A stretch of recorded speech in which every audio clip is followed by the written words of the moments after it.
Au sujet que je vous soumets, Karim Zeribi, une délégation d'élus français se rendra en Algérie pour commémorer la répression sanglante du 8 mai 1945. On en a parlé ici suffisamment, sur cette antenne d'ailleurs, dans les informés face à Karim Zeribi, alors que la crise diplomatique entre la France et l'Algérie, eh bien, elle s'enlise et elle continue de provoquer des débats. Une trentaine d'élus partent, ça, ils sont partis là. Beaucoup sont connus, qui doivent participer à ces commémorations des massacres des manifestants indépendantistes par les forces coloniales françaises.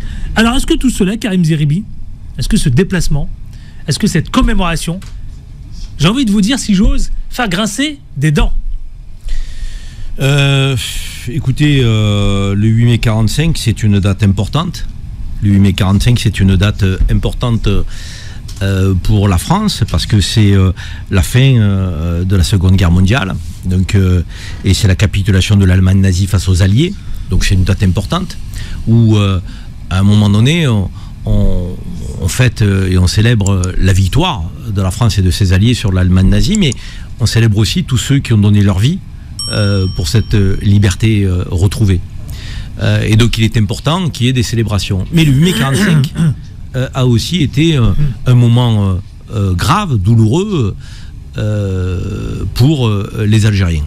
Et les Algériens qui ont manifesté à Sitif, à Guelma, à Khelata, qui ont manifesté pour l'indépendance pacifiquement, qui sont sortis dans la rue par centaines, par milliers, et qui se sont fait charger, tuer par les forces coloniales présentes en Algérie à l'époque.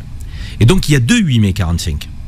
Et il y a un 8 mai 45 qui doit nous permettre d'honorer ceux qui sont battus pour la liberté et pour la lutte contre le nazisme, la France et ses alliés. Et dans ces soldats-là, il y avait des soldats français qui étaient des soldats issus de l'armée française, mais il y avait aussi des soldats qui étaient issus des colonies. Et il y avait des soldats tirailleurs marocains, tunisiens, sénégalais, algériens, qui sont morts pour la France. Est-ce qu'on les met suffisamment en avant le 8 mai 45 pour célébrer la capitulation des forces nazies? Je ne le crois pas. Non. Et certains élus ont voulu cette année se rendre au Mont Valérien, qui est un lieu symbolique, pour déposer une gerbe qui devait avoir une double expression. Certains élus à la tête de laquelle il y avait quelqu'un que je connais bien, qui s'appelle Youssef Kinache. Et d'autres élus, des maires et autres. Ils sont nombreux. Et ils étaient nombreux. Ils voulaient déposer une gerbe au Mont Valérien pour les soldats morts pour la France, les soldats qui sont issus de ces colonies, morts pour la France. Mais ils voulaient aussi, en même temps, déposer une gerbe en symbole pour les massacres de Sitif, de Guelma et de Khelata. En fait, ils voulaient déposer une double gerbe pour ce double 8 mai 45 et n'oublier personne. Cela leur a été, de mon point de vue, à ma connaissance, refusé. Je trouve que c'est tout à fait anormal. Parce que ça veut dire que la France ne regarde pas son histoire en face. Et il y a parallèlement une délégation, et vous en avez parlé, qui a décidé, elle, de se rendre en Algérie. Une délégation composée d'élus et de sénateurs français. Une trentaine d'élus. Une trentaine d'élus, de sénateurs français, qui ont décidé de se rendre en Algérie, à Sitif, et d'aller déposer symboliquement une gerbe au nom de parlementaires français, sénateurs et députés. On peut citer le sénateur Ahmed Lawedge, on peut citer Aklim Elouli, on peut citer Kadelziane, on pourra en citer d'autres. Ils ne sont pas tous d'origine maghrébine d'ailleurs, il y a Sabrina Sebaï aussi, donc des élus de gauche, des élus du centre droit, qui ont décidé d'aller déposer une gerbe le 8 mai 45, pour le 8 mai 45, c'est-à-dire demain, à Sitif. Et je trouve que ce geste est symbolique. Parce que les députés, en allant déposer une gerbe, ils disent quoi? Ils disent, notre pays, la France, doit faire une annonce et une reconnaissance officielle de ce qui s'est passé à Sitif le 8 mai 45. Des milliers de morts algériens qui ont été tués alors qu'ils manifestaient pacifiquement pour l'indépendance de l'Algérie. Et la France aujourd'hui, au moment où nous parlons, Adil Farkan, ça fait 80 ans. 8 mai 45, 8 mai 2025. 80 ans que la France n'a pas reconnu le massacre de Sétif, de Guelma et de Khelata le 8 mai 1945 en Algérie. Pourquoi? Pourquoi avons-nous tant de mal à regarder notre histoire en face? Pourquoi avons-nous tant de mal à dire, oui, à l'époque, l'État français, l'État colonial français, les forces coloniales se sont comportées de manière barbare et ont commis un crime contre l'humanité, un crime de guerre, donc en tuant les manifestants algériens.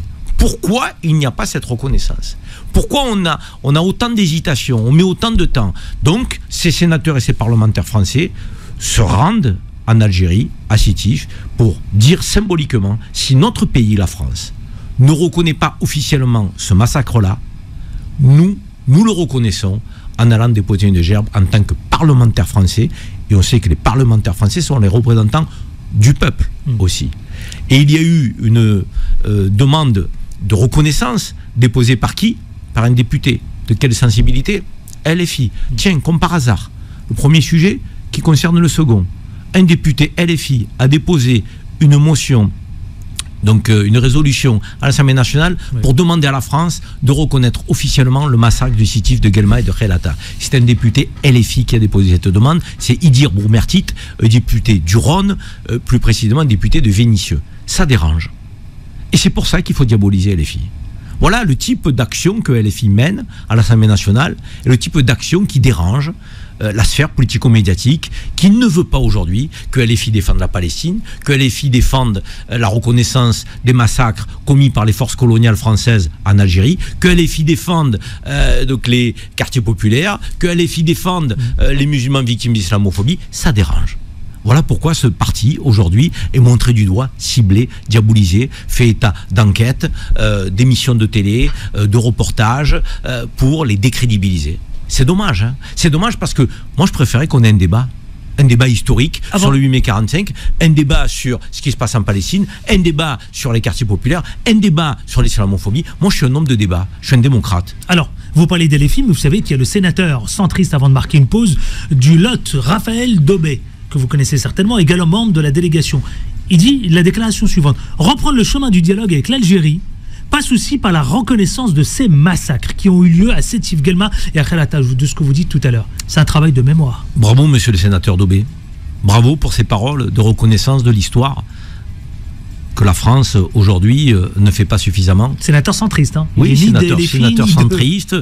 sénateur centriste qui n'a pas d'origine maghrébine et qui n'a pas d'origine algérienne de surcroît. Donc, sénateur Daubet, qui défend une cause juste, la reconnaissance de l'histoire, la reconnaissance des actes ignobles commis par la France coloniale, par les colons français en Algérie.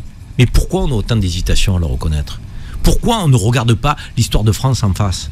Et si on ne regarde pas l'histoire de France en face, ça veut dire qu'on cautionne les actes qui ont été commis par les forces coloniales en Algérie.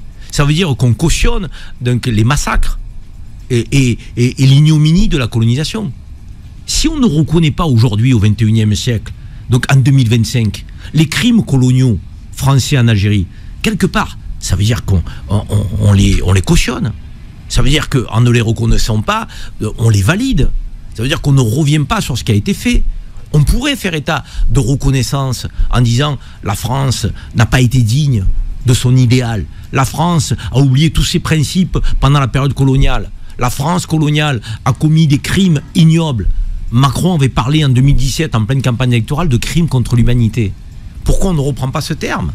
Donc, encore une fois, quand on a des historiens qui ont fait un travail de fond, des historiens français, j'entends, qui vous expliquent qu'il y a plusieurs phases dans les 132 ans de la France en Algérie. Il y a plusieurs phases. Il y a la phase 1830, quand les Français arrivent, il y a 3 millions d'Algériens. Et puis 40 ans après, il n'y en a plus que 2 millions. Il en manque 1 million. Donc déjà, dans la première phase de conquête coloniale, il y a un génocide. 1 million d'Algériens en moins, en 40 ans. 1830, 3 millions d'Algériens, 1870, 2 millions d'Algériens. Ça veut dire qu'il y a un génocide au début de la démarche coloniale. Et ensuite, la guerre d'Algérie 54-62, il y a des crimes ignobles qui sont commis par l'armée française. Il y a 1 500 000 soldats qui ont été envoyés en Algérie, français, donc pour défendre l'idée de l'Algérie française. Et c'est les résistants algériens qui se sont battus donc, pour obtenir cette indépendance. Reconnaissons aujourd'hui que parmi cette période-là, il y a eu des actes ignobles à l'égard de civils algériens. Reconnaissance de ces massacres. Reconnaissance de ces massacres. Absolument. Sans hésitation. C'est la grandeur de la France Pour qui est ouvrir un un jeu. dialogue. C'est l'honneur de la France qui est un jeu, comme me dirait Emmanuel Macron. Reconnaître l'histoire et les massacres de la France coloniale en Algérie, je reprends l'expression d'Emmanuel Macron, ce serait l'honneur de la France que de le reconnaître.